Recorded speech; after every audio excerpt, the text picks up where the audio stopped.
Les amis, je suis heureux de vous retrouver cette semaine pour la suite de notre étude suivie dans le livre de 1 roi. On est à présent au chapitre 2, on va voir la justice de Salomon, parce que à présent David va rejoindre ses ancêtres, il va donner ses dernières directives à Salomon et on va voir les premières décisions qui seront prises par le jeune souverain. Alors, on va lire ce texte, donc 1 roi chapitre 2. David approchait du moment de sa mort et il donna ses ordres à Salomon son fils en disant « Je m'en vais par le chemin de toute la terre. Fortifie-toi et sois un homme. Observe les commandements de l'Éternel ton Dieu en marchant dans ses voies et en gardant ses lois, ses ordonnances, ses jugements et ses préceptes, selon ce qui est écrit dans la loi de Moïse, afin que tu réussisses dans tout ce que tu feras et partout où tu te tourneras, et afin que l'Éternel accomplisse cette parole qu'il a prononcée sur moi. Si tes fils prennent garde à leur voie, en marchant avec fidélité devant moi, de tout leur cœur et de toute leur âme, tu ne manqueras jamais d'un successeur sur le trône d'Israël. Tu sais ce que m'a fait Joab, fils de Tseruja, ce qu'il a fait à 2 chefs de l'armée d'Israël, à Abner, fils de Ner, et à Amasa, fils de Jether. Il les a tués. Il a versé pendant la paix le sang de la guerre. Et il a mis le sang de la guerre sur la ceinture qu'il avait au rein et sur les chaussures qu'il avait aux pieds. Tu agiras selon ta sagesse, et tu ne laisseras pas ses cheveux blancs descendre en paix dans le séjour des morts. Tu traiteras avec bienveillance les fils de Barzilai, le Galadite, et ils seront de ceux qui se nourrissent à ta table. Car ils ont agi de la même manière à mon égard, en venant au-devant de moi lorsque je fuyais Absalom ton frère. Voici tu as près de toi Shimei, fils de Gera, Benjamite de Bakurim. Il a prononcé contre moi des malédictions violentes le jour où j'allais à Mahanaïm. Mais il descendit à ma rencontre vers le Jourdain, et je lui jurai par l'Éternel en disant « Je ne te ferai point mourir par l'épée. Maintenant tu ne le laisseras pas impuni, car tu es un homme sage, et tu sais comment tu dois le traiter. Tu feras descendre ensanglantés ses cheveux blancs dans le séjour des morts. » David se coucha avec ses pères, et il fut enterré dans la ville de David. Le temps que David régna sur Israël fut de 40 ans. À Hébron, il régna 7 ans, et à Jérusalem, il régna 33 ans. Salomon s'assit sur le trône de David son père, et son règne fut très affermi. Adonijah, fils de Haggith, alla vers Bathsheba, mère de Salomon. Elle lui dit « Viens-tu dans des intentions paisibles ?» Il répondit « Oui. » Et il ajouta « J'ai un mot à te dire. » Elle dit « Parle. » Et il dit « Tu sais que la royauté m'appartenait et que tout Israël portait ses regards sur moi pour me faire régner. Mais la royauté a tourné et elle est échue à mon frère parce que l'Éternel la lui a donnée. Maintenant je te demande une chose, ne me la refuse pas. » Elle lui répondit « Parle. » Et il dit « Dis, je te prie au roi Salomon, car il ne te le refusera pas, qu'il me donne pour femme Abishag, la Sunamite. » Bathsheba dit « Bien, je parlerai pour toi au roi. » Bathsheba se rendit auprès du roi Salomon pour lui parler en faveur d'Adonijah. Le roi se leva pour aller à sa rencontre, il se prosterna devant elle et il s'assit sur son trône. On plaça un siège pour la mère du roi et elle s'assit à sa droite. Puis elle dit « J'ai une petite demande à te faire, ne me la refuse pas. » Et le roi lui dit « Demande ma mère, car je ne te refuserai pas. » Elle dit qu'Abishag la Sunamite soit donnée pour femme à Adonijah ton frère. Le roi Salomon répondit à sa mère « Pourquoi demandes-tu Abishag la Sunamite pour Adonijah? Demande donc la royauté pour lui, car il est mon frère aîné. Pour lui, pour le sacrificateur Abiatar, et pour Joab, fils de Tseruja. » Alors le roi Salomon jura par l'Éternel en disant que Dieu mettrait dans toute sa rigueur, si ce n'est pas au prix de sa vie qu'Adonijah a prononcé cette parole. Maintenant, l'Éternel est vivant, lui qui m'a affermi et qui m'a fait asseoir sur le trône de David mon père, et qui m'a fait une maison selon sa promesse. Aujourd'hui, Adonijah mourra. Et le roi Salomon envoya Benaja, fils de Jéhojada, qui le frappa, et Adonijah mourut. Le roi dit ensuite au sacrificateur Abiatar, « Va-t'en à Anathoth dans tes terres, car tu mérites la mort. Mais je ne te ferai pas mourir aujourd'hui, parce que tu as porté l'arche du Seigneur l'Éternel devant David mon père, et parce que tu as eu part à toutes les souffrances de mon père. » Ainsi Salomon dépouilla Abiatar de ses fonctions de sacrificateur de l'Éternel, afin d'accomplir la parole que l'Éternel avait prononcée sur la maison d'Élie à Silo. Le bruit en parvint à Joab, qui avait suivi le parti d'Adonijah, quoiqu'il n'ait pas suivi le parti d'Absalom. Et Joab se réfugia vers la tente de l'Éternel et saisit les cordes de l'autel. On annonça au roi Salomon que Joab s'était réfugié vers la tente de l'Éternel et qu'il était près de l'autel. Et Salomon envoya Benaja, fils de Jéhojada, en lui disant « Va, frappe-le. » Benaja arriva à la tente de l'Éternel et dit à Joab « Sors, c'est le roi qui l'ordonne. » Mais il répondit « Non, je veux mourir ici. » Benaja rapporta la chose au roi en disant « C'est ainsi qu'a parlé Joab, et c'est ainsi qu'il m'a répondu. » Le roi dit à Benaja « Fais comme il l'a dit, frappe-le et enterre-le. Tu ôteras ainsi de dessus moi et de dessus la maison de mon père le sang que Joab a répandu sans cause. L'Éternel fera retomber son sang sur sa tête, parce qu'il a frappé 2 hommes plus justes et meilleurs que lui et les a tués par l'épée. sans que mon père David le sache.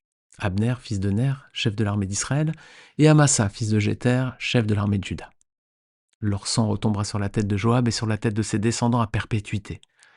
Mais il y aura paix à toujours, de par l'Éternel pour David, pour sa postérité, pour sa maison et pour son trône.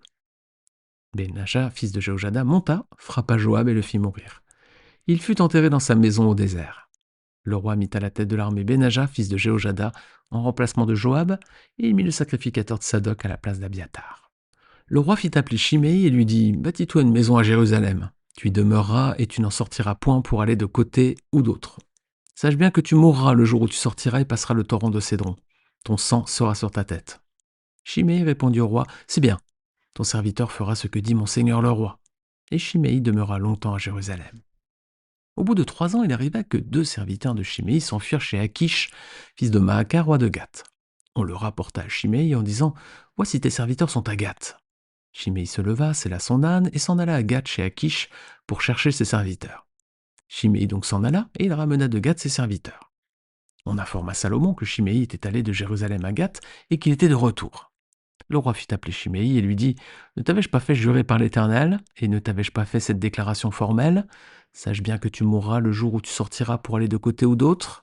Et ne m'as-tu pas répondu « C'est bien, j'ai entendu ?» Pourquoi donc n'as-tu pas observé le serment de l'Éternel et l'ordre que je t'avais donné ?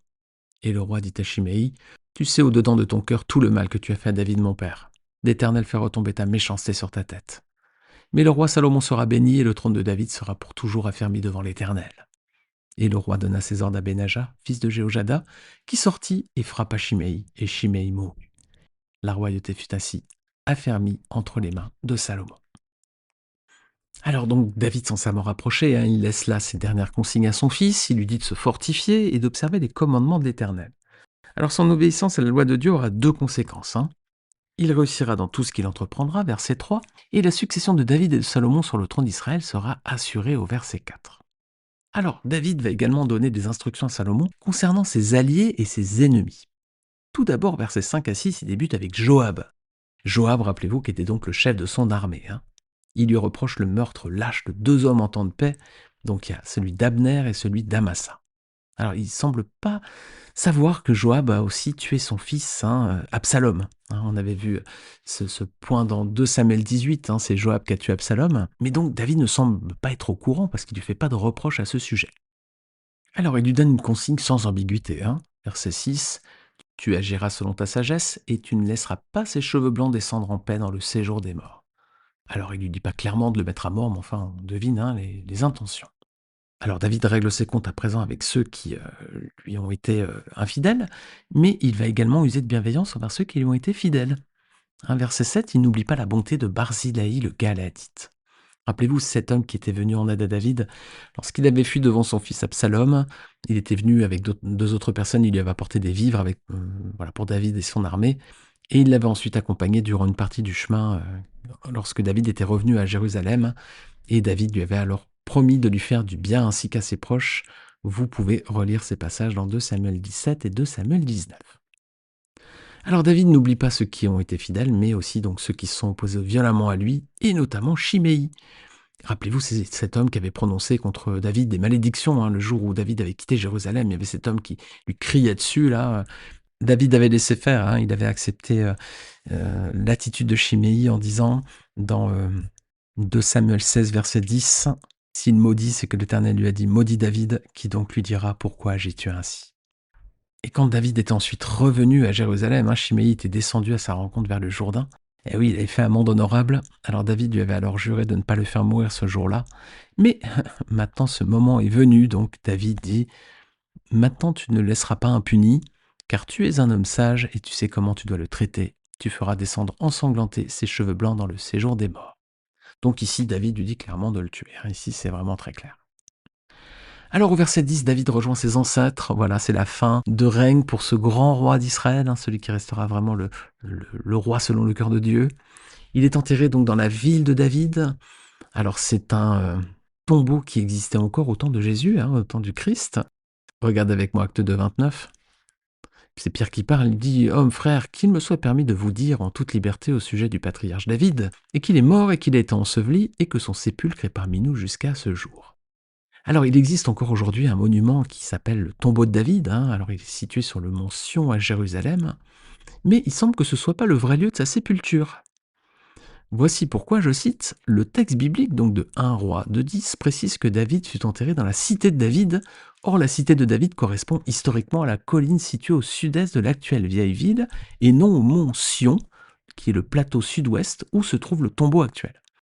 Donc, a priori, le tombeau de David qu'on visite aujourd'hui n'est pas le vrai tombeau de David. C'est plutôt un cénotaphe, parce qu'il n'y a pas de corps à l'intérieur, en fait, hein. Et un cénotaphe, c'est un monument funéraire qui est élevé à la mémoire d'une personne, mais qui ne contient pas donc son corps. Donc, on apprend au verset 11 que David a régné sur Israël pendant 40 ans, à Hébron, il a régné 7 ans, et à Jérusalem, 33 ans. Les nombres 7 et 40 sont porteurs de sens dans la Bible, hein. Chiffre 7, ça symbolise la perfection, et le nombre 40, ça symbolise souvent une période de temps pour que Dieu façonne le cœur de l'homme. On avait vu ce détail lorsqu'on avait étudié le chapitre 7 de la Genèse.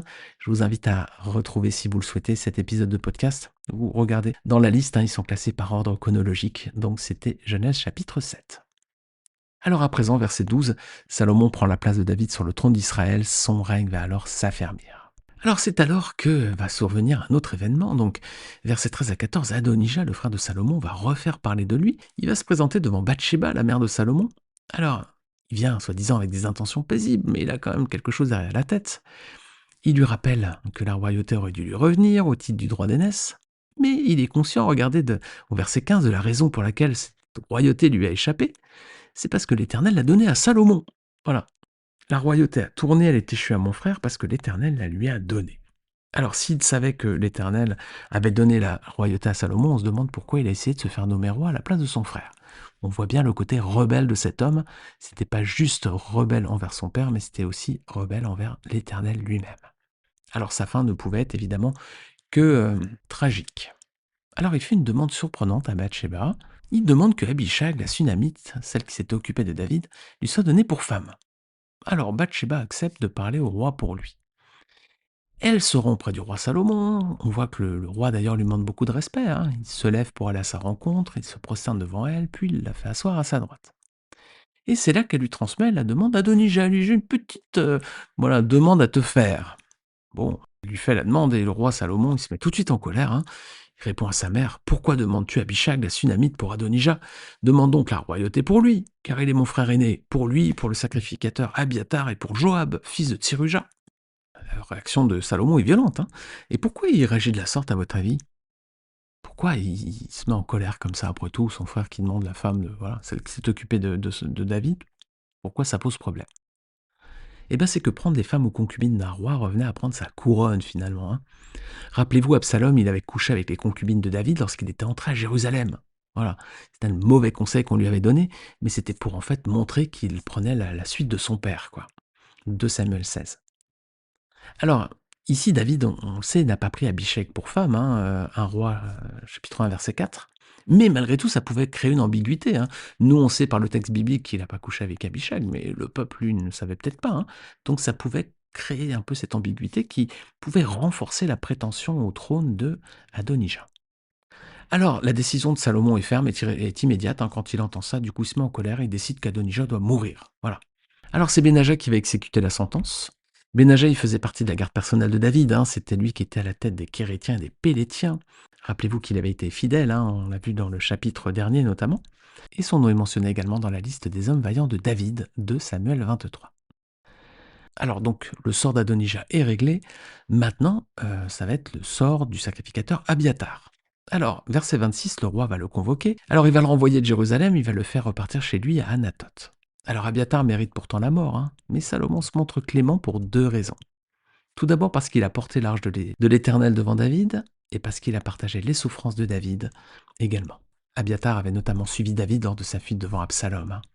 On peut lire 2 Samuel 15, versets 23 à 29. Toute la région était en larmes et l'on poussait de grands cris au passage de tout le peuple. Le roi passa le torrent du Cédron, ainsi que tout le peuple, en face du chemin qui conduit au désert. Tsadok était aussi là, et avec lui tous les Lévites qui portaient l'arche de l'alliance de Dieu. Ils déposèrent l'arche de Dieu, et Abiatar montait pendant que tout le peuple finissait de sortir de la ville. Le roi dit à Tsadok, « Ramène l'arche de Dieu dans la ville.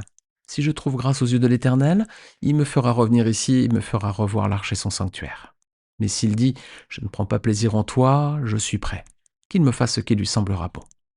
Le roi insista encore auprès du prêtre Tsadok. « Vas-tu comprendre? Retourne en paix dans la ville avec ton fils Achimath et avec Jonathan, fils d'Abiatar. Retourne avec vos deux fils. Voyez, j'attendrai dans les plaines du désert jusqu'à ce que je reçoive des nouvelles de votre part. » Ainsi Tsadok et Abiatar apportèrent l'arche de Dieu à Jérusalem et ils y restèrent. Alors Salomon ne va pas faire que renvoyer Abiatar de Jérusalem, il le dépouille donc également de ses fonctions de sacrificateur de l'Éternel. Cette sanction a une portée forte, mais aussi elle a une portée plus lointaine, parce que c'est l'accomplissement de la parole que l'Éternel avait prononcée contre la descendance d'Élie. 1 Samuel 2, versets 27 à 36, donc l'Éternel avait dit à Élie que voilà, il mettrait fin à sa descendance, et notamment la sacrificature pour sa famille. Et donc c'est à présent ce qui se passe ici avec donc la déchéance d'Abiatar. Vous pouvez relire 1 Samuel 2, versets 27 à 36 pour ces détails. Alors à présent, Joab, il est informé de ce qui vient de se passer, il est pris de panique, il est conscient de ses fautes, alors notamment il sait qu'il a pris le parti d'Adonijah, donc il va se réfugier dans la tente de l'Éternel et saisir les cornes de l'autel. Alors Salomon est informé que Joab s'est réfugié dans l'autel de l'Éternel, auprès de l'autel de l'Éternel. Il envoie Benaja pour le tuer. Alors Benaja arrive à la tente, il dit à Joab de sortir, que c'est le roi qui l'ordonne, mais Joab refuse. Voilà. Alors Benaja, il rapporte les paroles de Joab à Salomon, et le roi lui répond « Fais comme il t'a dit, frappe-le, et puis enterre-le. » Voilà, Salomon reproche à Joab d'avoir tué 2 hommes, des hommes justes, sans que David le sache. Donc Amner et Amasa. Et là encore, Absalom n'est pas mentionné. Voilà, on peut supposer qu'il n'était pas informé de ce meurtre. Rappelez-vous, David avait notamment demandé à ne pas faire de mal à Absalom. 2 Samuel 18, verset 5. Le roi donna cet ordre à Joab, à Abishai et à Itaï. Pour l'amour de moi, doucement avec le jeune Absalom. Et tout le peuple entendit l'ordre du roi à tous les chefs au sujet d'Absalom. Alors donc Benaja frappe Joab, le fait mourir, et donc il est enterré dans sa maison au désert. Alors verset 35, le roi va procéder à présent des changements importants à cette occasion. Il va nommer Benaja chef des armées à la place de Joab, et il nomme le sacrificateur Sadok donc à la place d'Abiatar. Avant ils étaient 2 sacrificateurs, et maintenant Sadok va être seul. Alors il reste une dernière personne, c'est Shimei les amis, donc dernier compte à solder, d'après les instructions que lui avait données son père David. Donc là encore, Salomon fait preuve de clémence. Verset 36-37, on voit que le roi fit appeler Shimei et lui dit « Bâtis-toi une maison à Jérusalem, tu y demeureras, tu n'en sortiras point pour aller d'un côté ou d'un autre. Sache bien que tu mourras le jour où tu sortiras et passeras le torrent de Cédron, ton sang sera sur ta tête. » Alors verset 38, Shimei accepte cette sentence, bien sûr, il a la vie sauve là. Il dit qu'il fera tout ce qu'a décidé le roi. Et effectivement, il va rester longtemps à Jérusalem. Mais 3 ans plus tard, il va aller chercher 2 serviteurs qui s'étaient échappés. Ils se sont enfuis chez Akish, le roi de Gath. D'ailleurs, c'est probablement ce souverain auprès de qui David s'était enfui lui aussi lorsqu'il voulait échapper au roi Saül. Vous pouvez relire 1 Samuel 21 et 27. Et du coup, Salomon il est informé que Shaï il est parti, il est revenu. Voilà, il n'a pas tenu ses engagements. Qu'est-ce qu'il fait? Il ordonne son exécution. Et c'est juste, les amis. Shimei, il est responsable de sa propre mort. Il savait que Salomon avait été clément envers lui malgré ses fautes, mais il n'a pas respecté son engagement pris devant le roi et devant l'Éternel. Versets 42 et 43. Et là encore, c'est Benaja qui est chargé d'exécuter la sentence. Voilà. On lit verset 46 que le roi donna ses ordres à Benaja, fils de Jéhojada, qui sortit et frappa Shimei, et Shimei mourut. Voilà. Donc à présent, Salomon a exercé sa justice avec sagesse, avec clémence aussi. La royauté est maintenant affermie entre ses mains. Alors Salomon, les amis, qu'est-ce qu'on peut dire? Qu'il a suivi les consignes de son père. Il a exercé sa justice et son jugement. Les justes ont pu jouir de sa bonté, et les injustes ont été frappés par son jugement. Et c'est juste et c'est sage dans toutes les décisions de Salomon qui ont été prises ici. Alors la justice exercée par Salomon, c'est aussi une image du jugement dernier. C'est aussi une image de ce qui se passera lorsque Jésus va s'asseoir sur son trône de gloire.